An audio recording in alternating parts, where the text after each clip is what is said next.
एक मर्तबा शैतान से उसके चेलों ने पूछा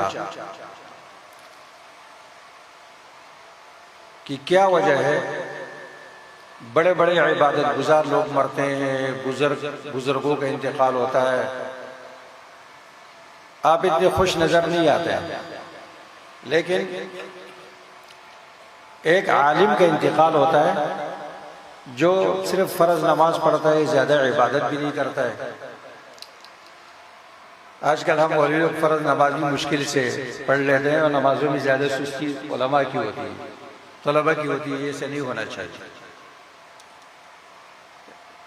अब फर्ज नमाज ही पढ़ता है सिर्फ, वो उस आलिम का जब इंतकाल हो जाता है तो आप जश्न मनाते हैं और बहुत ज्यादा खुश नजर आते हैं। इसकी क्या वजह है? तो इब्लीस ने कहा अपने साथियों से कि मैं इसका जवाब तुम्हें जबान से नहीं दूंगा, इसका जवाब मैं तुम्हें अमली तौर पर दूंगा। कहा चलो मेरे साथ आ जाओ। ये बात आप पहले समझ ले कि शैतान इंसान की शक्ल में मुतशक्किल होता है।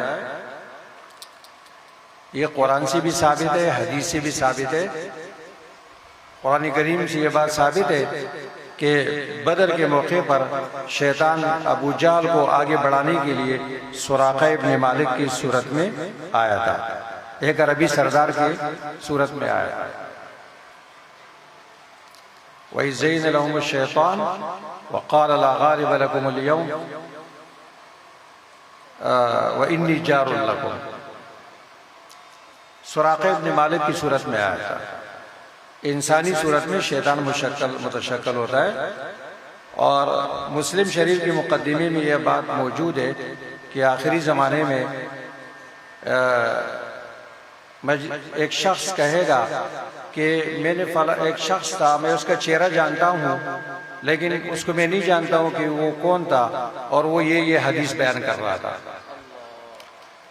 तो इमाम मुस्लिम मुझसे ये बयान करना चाहते हैं कि भाई मजहूल लोगों से दीन नहीं लेना चाहिए जिसको आप नहीं जानते हैं।